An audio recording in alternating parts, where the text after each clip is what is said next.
This is Leave Your Mark. I'm Vince Cortese, and today's guest is Tattoo Tom Mitchell.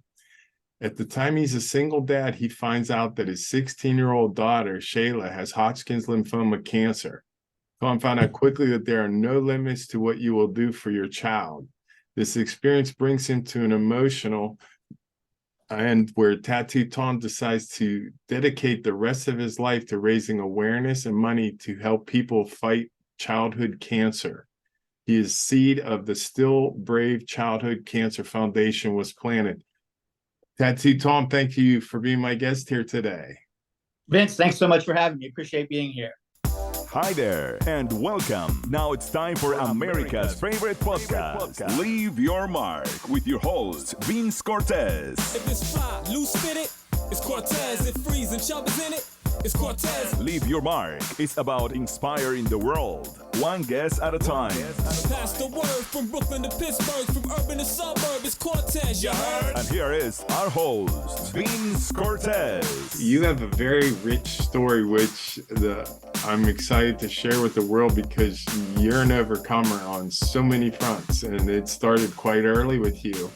And your story of loss of your daughter is what we're going to focus on. But before we get into that, I want to share with the audience where you were born and raised and where you're from. So you're Baltimore, Maryland, born and raised, and your mom, Beverly, your dad, Cecil, and your stepfather, Bill. And your journey starts out right away. At 3 years of age, your parents, Beverly and Cecil, get divorced when you're 3. So you end up having a stepdad, and at age 13, your mom marries him, and his name is Bill. And take me from there, how life begins to progress. Well, I mean, it was a tough kind of growing up, a tough childhood, because with the absence of my father, my mother moved around a lot. I went to 7 different elementary schools. It was a bit of a, we'd move in the middle of the night. It was all crazy. But once my stepfather came into the picture, things sort of smoothed out a little bit. He was grounded in a lot of ways that my mother and my sister and I were not. So it sort of helped things out. So we moved from the Maryland area to Northern Virginia when I was about 12 years old, and they got married. And so things evened out for me sort of on a stability kind of perspective. But my life was pretty crazy and pretty disjointed already. So there was a lot of stuff that went down, as a rebellious teenager. A lot of things that, maybe I'm not so proud of today. But interestingly enough, my stepdad, I just went to visit them last weekend. They live about an hour and a half from me still. And my stepdad, he's still married to my mom. And, in spite of my rambunctious childhood, he hung in there, and he's a good dude, man. I think I have a lot of good things to say about my stepdad. So he taught me a lot. And I was talking to him yesterday, or I guess it was this past weekend on Sunday. And one of the things that he used to make me do that used to piss me off at the time was he used to make me read for an hour a night. And he didn't care what it was. I could read a comic book, a shampoo bottle, a novel, the back of a cereal box. But it was so important to him, and now to me as well, that I read for an hour each night. And while I did it begrudgingly, I appreciate it today because I think it's given me a great vocabulary. I'm pretty well read. I'm pretty, open to new ideas, to stories, things like that. So as much as I begrudgingly did it, and as much as I hated it at the time, it's one of the things, and it may be small, small like the importance of making your bed small, but in the scheme of things, it's really big, so I'm really grateful to him for that, for sure. Now, you had one sister, and then you had 4 siblings that were 3 half brothers and 1 half sister. So there's quite a lot of action going on with that many kids. Now, was there that many kids in the house, or? Let me be sort of clear about that. So my real father, while he, I guess, has a new family with all of those half brothers and things like that, he's sort of been a deadbeat in my life. He was never very present in my life. I actually found out many, many, many years after I had last spoken to him that I had another brother, an older brother. My father was stationed in Germany in the military, and he got a woman pregnant and just dipped out and left the kid and the mother to fend for themselves in Germany. And then that man named John actually tracked me down many years later, and we wound up having a couple of beers together, and we had some very interesting conversations. So while there are other siblings that my father birthed, I guess, or participated in, that was not a family for me. I haven't spoken to my father, my real father, in probably 25 or more years, and it had probably been 25 years before, or 20 years before that. So he's not very present in my life. When my daughter passed away, I didn't hear from him. So it was my stepfather, my mother, and my sister growing up. Wow. That was the nucleus of my family. Now, you had some pretty interesting things there. Now, will you go to George Marshall High School?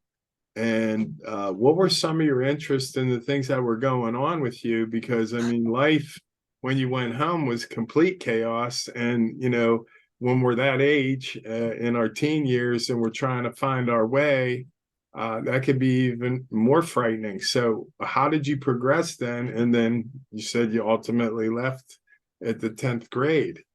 Right. So I think it's fair to say, to begin that conversation, is times were different back then. You know, they weren't quite the way they are today. Back when I went to high school, we had a smoking court. You were allowed to smoke cigarettes in high school. Oh, wow.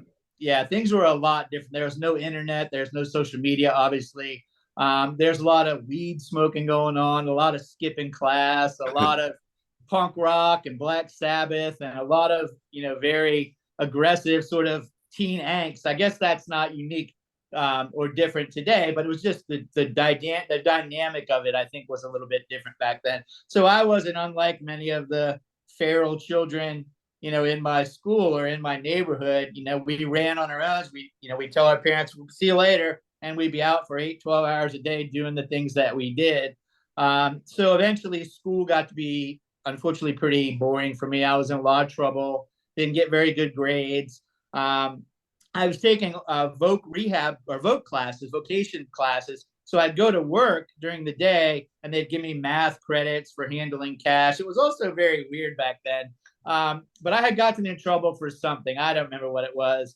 And they asked how I'd feel about not coming back. And it was set up where my stepfather, and my mother were not necessarily for it. But the agreement was, because I'm a pretty bright guy, the agreement was, okay, you can quit since you're really not welcome back there anyway. Oh, boy. You can quit, but we want to force you to go get your GED and start taking classes at the community college. And so I did. I dropped out of high school. I had a full-time job and got my GED without studying and started taking classes at the local community college, which I enjoyed a lot more. I think it stimulated me intellectually a lot more than high school did anyway. So it wound up being, I don't really like the word blessing, but it wound up being like a blessing in disguise or something ultimately.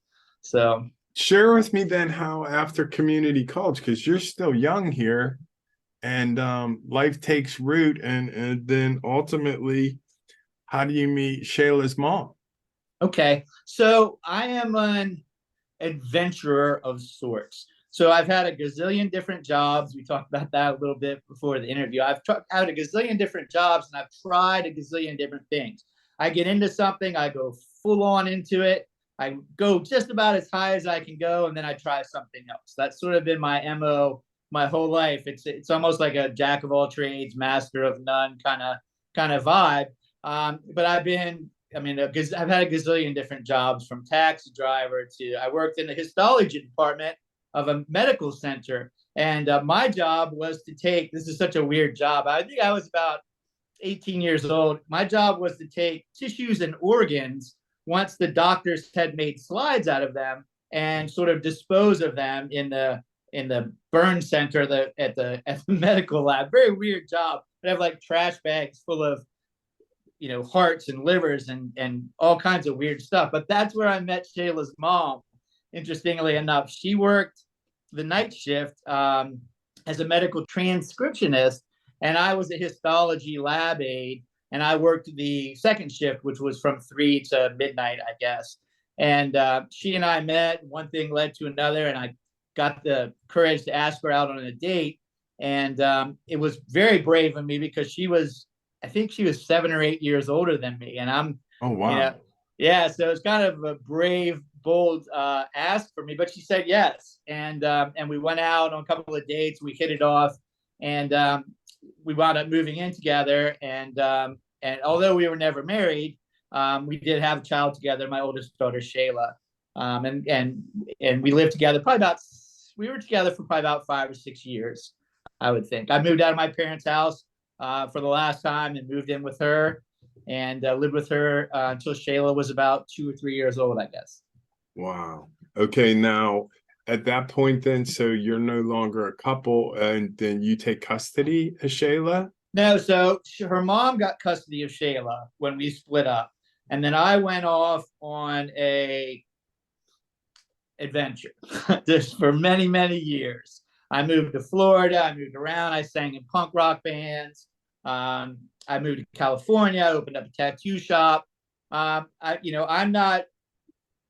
wasn't always the beacon of responsibility and compassion that sits before you today. I don't want to kid you. I was a deadbeat dad myself for a while, and it's my biggest regret in life is that for a good portion of 4 or 5 years in my daughter's life, I wasn't very present. But what wound up happening was later on, we did reconcile when I met my wife, who my other children are from.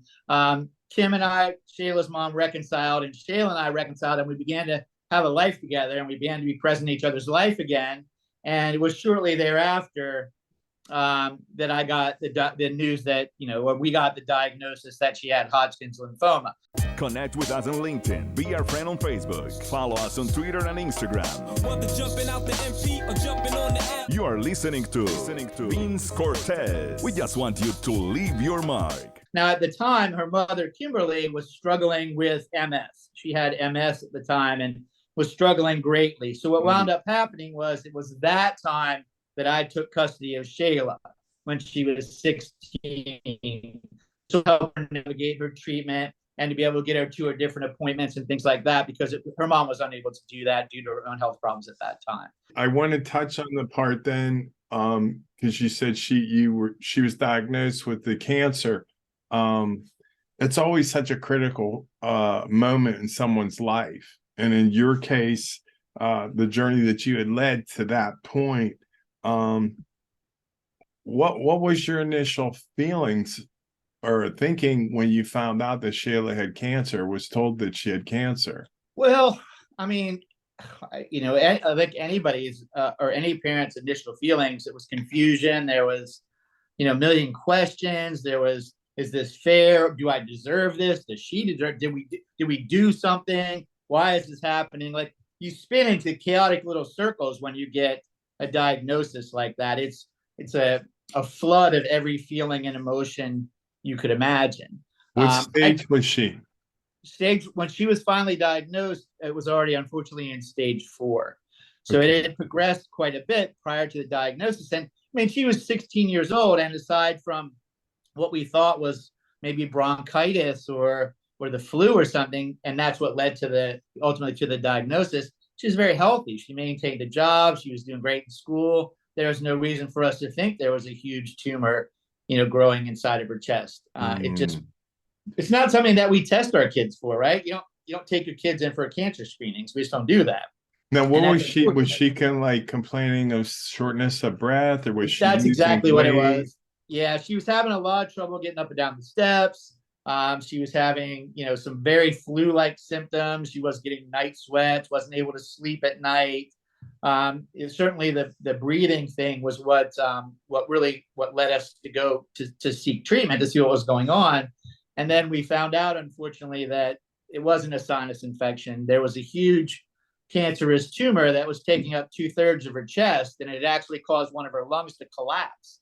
And it was the pressure from that tumor that was causing her the breathing problems. So it hit us kind of quickly, because I picked her up from school. I thought we were going to go to the doctors, get some antibiotics, and then go get some sushi. I didn't think that we were going to spend the next 3 or 4 months in the hospital. But when we went to the doctors, they insisted that we rush to the emergency room. Things were pretty serious. And so now on this, with the size of the tumor, so she gets an operation. How soon does she get operated on after she's diagnosed? well, here's the thing. It's a lymphatic cancer, goes in the lymph nodes, and some of that's inoperable. And there wasn't a surgery to remove the tumors. We had hoped to decrease them in size and hopefully vanish them with chemotherapy and radiation. But be really careful. I don't know what kind of podcast this is necessarily, but chemotherapy is not a cure. We euphemistically call it medicine, but it's not. It was derived from mustard gas back in World War I, and while it does kill cancer cells, it also kills many healthy other cells. cells. I share the same with you. Mine, I had renal kidney cancer, and that was one of the initial things they told me, because like her, I was stage 4 beyond. And they said that the treatments, radiation or chemotherapy, wouldn't work on my type of cancer. So I get cancer late enough that the immunologies were around. I don't think that Shayla had that opportunity. So like you said, that stuff doesn't work. I mean, I died on the vine for a year. Yeah, I mean, it works in that, it does help diminish cancer. And there are many children who survive their cancer through through administering these poisons, essentially. But they're they're almost always plagued with chronic side effects, in some cases, secondary cancers. I just flew to Seattle to visit a little girl who was one of our Stillbrave kids, maybe 10 years ago. And she was in treatment for leukemia, and she received, chemotherapy. She received a bone marrow transplant, and she was doing great, but she just developed a secondary cancer, which is a terminal brain tumor. And so it was essentially the cure. It maybe wasn't such a cure after all, if you know what I mean. Wow. But anyways. So now here, let me ask you this. So I want you to take me through this process. So she gets an operation then, and they remove no operation. There was no operation initially, and this is why I asked you what kind of podcast. Oh, no, yeah, feel free. So initially, they were going to administer chemotherapy, and then we were going to get to a certain point, and they were going to start a radiation treatment down the road. But unfortunately, many of these chemotherapies are poison, and they're toxic. And there's one in particular that they still use today. It's commonly used in the chemotherapy cocktail for many cancers, and it's called doxorubicin. Doxorubicin is a red-colored chemotherapy. It looks like Kool-Aid, and it's been nicknamed the Red Devil or the Red Death because it can and does have a toxic effect on the heart muscle, particularly in the growing bodies of children. But it's our go-to medicines for many cancers, including but not limited to Hodgkin's lymphoma. So they gave my daughter this medicine, and her heart stopped working. She had a toxic side effect of it. So we're rushed to the emergency room. They put in a pacemaker defibrillator that's supposed to keep her heart rhythms right and correct, and things like that, so that we can proceed with the chemotherapy. But what wound up happening is this device that they put in my daughter's body malfunctions, and it malfunctioned a lot. And you see on TV when somebody goes into cardiac arrest, they get the paddles and clear, and they shock them. Well, that's essentially what they put into my daughter's body, was a defibrillator machine. And as we were walking to the car one day on the way to the chemotherapy clinic, it started shocking her inappropriately. And she was screaming, "Help me, Dad, help me, it's shocking me, it's shocking me." Oh. And it was hitting her with these powerful volts of electricity designed to restart somebody's body but her heart was beating fine. So this thing was shocking her inappropriately. I'm sorry, I get a little worked. That was shocking her inappropriately. And so I called 911. We rushed to the hospital, and the manufacturer of that device wound up recalling them, like brakes on a Chevy. But meanwhile, my daughter and I guess myself to a large degree were traumatized by this experience. So then we began this archaic balance of trying not to kill her while giving her chemotherapy, trying to monitor her heart. And it became this thing. She had many surgeries, but they were to remove the defibrillator, to put one back in. It got infected, to remove it. It got very, very very frustrating, because we couldn't even do the treatment that was recommended, which isn't really treatment at all anyway. We couldn't even do Now, that. how long then does this last till she passed away? It was about a year and a half, about 18 months of this Wow. archaic game of giving her chemotherapy till she almost dies, rushing to the intensive care unit, getting her back to a stable place, while constantly monitoring this defibrillator, and sometimes having to delay the chemotherapy because there would be an infection or something around the defibrillator or something. And all the while, we're worried to death that it's going to start shocking her again inappropriately, because there's no guarantee that it won't. It's hard to believe that, we live in the greatest country in the world, arguably. And a lot of people, and this is the misconception, is they'll watch St. Jude's commercials and they'll see smiling, bald-headed children, and they're under the assumption that they go to Disney World and they get better. But nothing could be further from the truth. Yes, many kids recover from childhood cancers, but yes, many kids don't. We lose the equivalent of 5 entire elementary schools of children every year to childhood cancer. But I could give you statistic after statistic after statistic. Let's do this. Share with me some of the moments that you had with Shayla in that 18 months. Okay. So there was some really great stuff that happened during that time frame. Because as I said, I was sort of checked out in the beginning of her life. I was living down in Florida on the beach. I was doing my own thing. I was partying a lot. I was singing in punk rock bands. And what I used to do, which was really interesting, is I still felt bad and I still felt guilty that I wasn't in her life. So I worked at this restaurant, and every week we would put new fresh flowers on the tables of this restaurant. And then we'd have all these extra flowers that we would just throw away. But the flowers were still good. So I would take the flowers and I'd go down to the beach, and, I'd sit around feeling sorry for myself and throw these flowers into the ocean, wishing I could be a better dad and wishing I was a better dad and everything. Well, it turns out later on, when Shayla and I lived together and were going through this intense time together, that she shared with me a couple of stories about how when she was young with her mom and they would go to the beach, she would sit out on the beach alone at night and, and talk to me and wish I was plugged into her life and wishing she was a better daughter, which is crazy to think. We had a lot of conversations about that, but it turns out we were both maybe sitting on the beach at the same time, wanting to be in each other's lives. And while the picture wasn't what we had both hoped for, we both did eventually become in each other's lives in a very profound and dramatic and provocative, wonderful way. My daughter, a couple of days before she died, the very last text message that she sent me, she said, "You've turned out to be the best dad ever." And I still have that text. So there was a lot of breathtakingly beautiful moments that happened during that year and a half that would not maybe be breathtakingly beautiful on the surface to other people that maybe weren't there or weren't living it, because it sounds sad and it sounds traumatic. But we got very close. I would be eating a sandwich with one hand and holding her puke up bucket with the other. And we took care of each other. And, the funny part was, we'd had a lot of conversations about the importance of being brave. Okay. And so one day, and I kept telling her all the time, I was like, as long as you stay brave, so will I. We'll get through this. So one day I had to go to the grocery store to pick up a couple of things. And because it was just Shayla and I living together alone, she had to be home by herself. But she was capable of being home for short periods of time, I thought.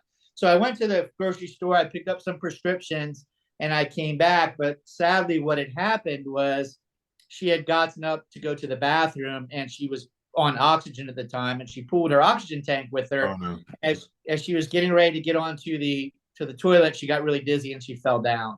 And she couldn't get up, and she was tangled up in her oxygen lines, and she had soiled herself. And I came home, and it was a tough situation, a tough picture to have to come home to. But I bent down and I got her composed and I cleaned her up and I carried her back to the bed, and I laid her down in the bed And she looked at me and she said, "I'm still brave, Dad, right?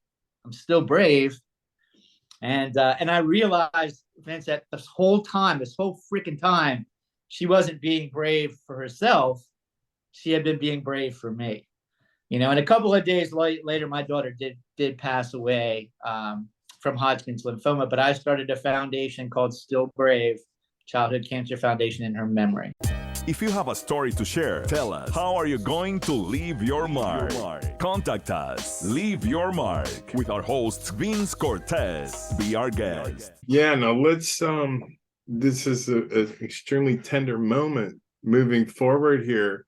So you're fueled by this experience of life. Now, how old are you at this time to come from that childhood to where you were standing with your daughter passing? I'm thinking I was 40-ish when she passed away. I had led my whole life very selfishly, very self-centered. I was the kind of guy who wanted to have fun. And that's what I did. I had a lot of fun, and oftentimes at the expense of others. And I regret that to this day, that I was less concerned with other people and other people's feelings than my own. I've always been a very empathetic guy, but I had a hard time reconciling that with my tomfoolery. I don't know. I had a hard time reconciling it, but my daughter sort of opened those gateways up for me in a very, very profound way. And I think it's funny. She told me, I don't mind telling you, she said, because we were home on a hospice for quite a while, maybe 3 months before she died. So we had some very in-depth, intense conversations. I was lucky, I think, in some ways that she was older. I wonder sometimes how different would it have been if she had been 3 or 4 years old and went through this. But because she was older, we had some really intense conversations, and nothing was left unsaid. And but she had told me, she's like, "If you don't help people after I die, I'll come back and haunt your ass." So I was like, if you knew my daughter, you'd know she wasn't kidding, man. Like, she probably 100% would have come back and haunted me. And I guess part of me kind of wishes she would, because I miss her, but also that would scare the shit out of me. So I'd rather that she did. But let's get on with some of the stuff that you're doing now. I mean, this is this is beautiful because you got closure, but you turn into another human being here. I mean, the punk bands and the community theater and all of this type stuff, and Live Like Fred Durst is over. Now you're helping out a teacher's assistant in a school with autism. You're a facilities manager for a multi-facility residential drug and alcohol treatment center. And you started your Childhood Cancer Foundation in 2008. So, I mean, share with me what's happened since this time in your life. Okay. So when Shayla died, I wondered why somebody didn't do something. Okay. And then I realized I am somebody. So I started doing stuff, and I started doing a lot of shit. You mentioned into it. I became a professional boxer at 40 years old, and I fought 2 fights in front of 10,000 people to raise money for children with cancer. Now, it's a long story. It's not a long story because I got knocked out in the second round. But I raised $20,000, and I've gotten my ass beat for free before. So 20 grand seemed pretty reasonable to me. You know what I mean? The first fight, my daughter actually was still alive, and she walked me to the ring for that first fight. And the second fight, she had passed away. And I walked to the ring myself. Interestingly enough, though, the guy I was fighting had no sympathy for me. He hit me so hard, he knocked me back to second grade. But the thing about boxing is you can play soccer and you can play football, but you can't play boxing. Like, those guys don't play. No playing there. Yeah, so it's not professional wrestling. He was fighting for his record as well. But anyways, that's where things started. And then I went on to start running marathons to raise money. I've tried to got my skydiving, my love of skydiving, into some different fundraisers. You're a motivational speaker also. Yeah. You've had I've done a lot of TEDx talks. Yeah, I've done 3 TEDx talks about childhood cancer. I would encourage you, anybody that's watching or listening to us today to search up and listen to my TEDx talks, because they'll give you a lot of insightful information as to what's really going on today with regards to childhood cancer and treatment. A couple of things, just while we're on that topic, to note is Americans spend 20 times more money annually on potato chips than we do on childhood cancer research. The amount of money that's spent every year on Halloween costumes for our pet is the same amount of money that we as a nation spend on childhood cancer research. Remember earlier, I told you we lose the equivalent of 5 entire elementary schools of children every year to childhood cancer. But for some reason, we can't come up with more money for research than we do for Halloween costumes for our pets. But you'll get more information if you watch my TEDx talks, because they're very real, they're very unapologetic. And the way that childhood cancer treatment is presented to you and most of this country is big fat lie. So you can find out that information by watching my 3 TEDx talks. There's also some special guests on those TEDx talks. It's really an interesting, I watch them sometimes and I get really upset and donate money to myself, because it's a shame, it's a travesty what's going on in this country. I'm not even kidding. So I've done 3 TEDx talks. Right before COVID hit, I was traveling around doing some motivational speaking gigs, speaking at different events, things like that. I'm currently writing a book that's it's going to be a sort of a life story, mostly what happened after my daughter got sick, largely. But yeah, so I've tried to do as many things as I could. The more information I found out about how sad the situation was, the more aggressive I've been. I've been to the White House, although I stormed out of it because I was blown away by what they were saying to me and the rhetoric that they were trying to place on me. I've been to Congress, I've protested, I've been to National Cancer Institute in Bethesda, Maryland, with picket signs. I've done everything I could, but it all sort of seems to fall on deaf ears. So I've sort of changed my approach a little bit. All my energies today are less oriented at protesting and because you turn on the TV and every day somebody's protesting something or other. It's everybody's protesting and marching these days.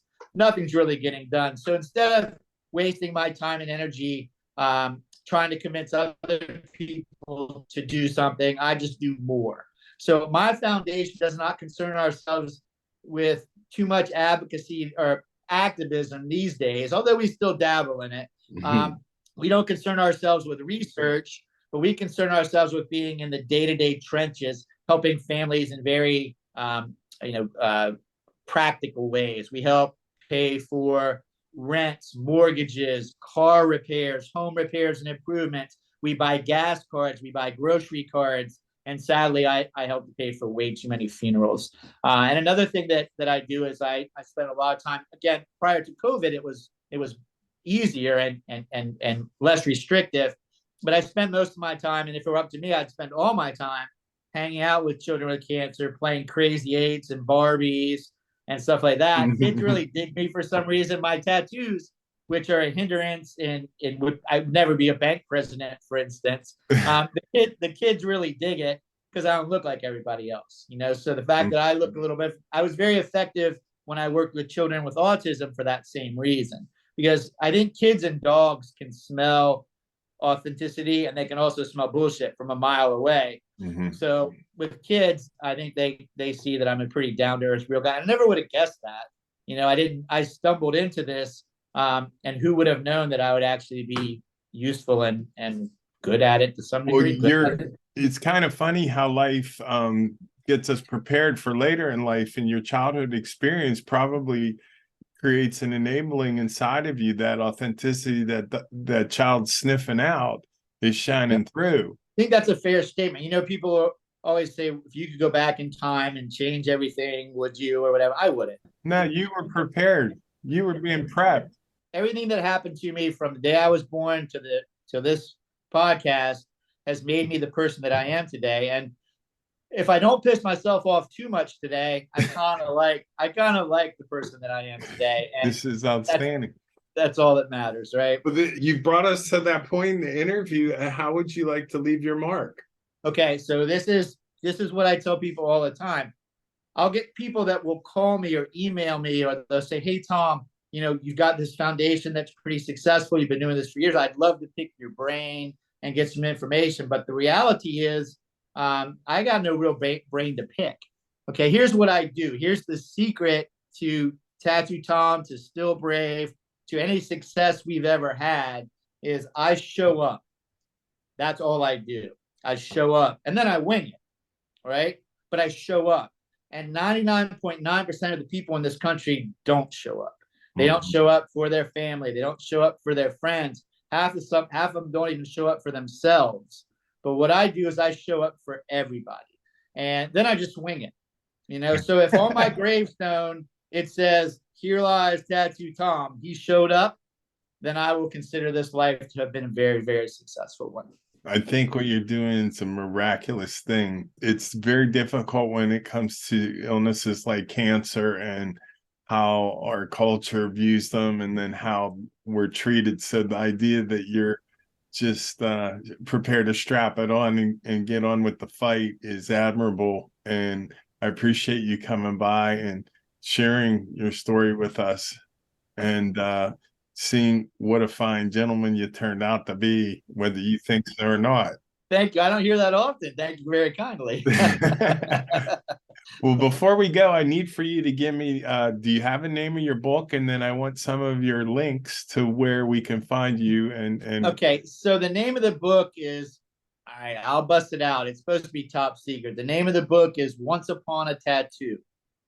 Okay, so keep your eyes and your ears out for it. I've got an editor. We're about halfway through with the writing and the editing, so getting closer. And everybody's on my butt to get going and get it finished. But I also have a bunch of other fundraisers coming up on May 22nd of this year. A couple of months, I'm doing one of those wing eating contests where they're forcing me to eat the 10 hottest wings on the planet. I'll be joined by Walker Hayes, who is a comedian and a TV personality, and also be joined by this fellow named David, who was on a plane and was scheduled to be on a plane that crashed into the Pentagon. He got off of that plane for some reason, so he survived, and now he's had a new outlook on life. I probably should hook you up with him. He might be a great interview for you as well. But he's going to compete with me on this chicken wing eating contest. And you can find, if you go to my Facebook page, just look up Tom Mitchell or Stillbrave Childhood Cancer Foundation. You'll see that there. You can find us on our website at stillbrave.org. And then another plug before I go is this October, I will be running a 240-mile ultra marathon through the Moab Desert. Wow. And I'll be carrying 240 pictures of children who are either in remission, are currently in treatment, or who have lost their lives to childhood cancer. And I'll be doing all of that after having received a total hip replacement last June. So I'll be the first person in history, good Lord willing and the creek don't rise, to run 240 miles through the desert with a brand new hip. Hey, Vince, I got a new hip, brother. I ain't afraid to use it. You know what I'm saying?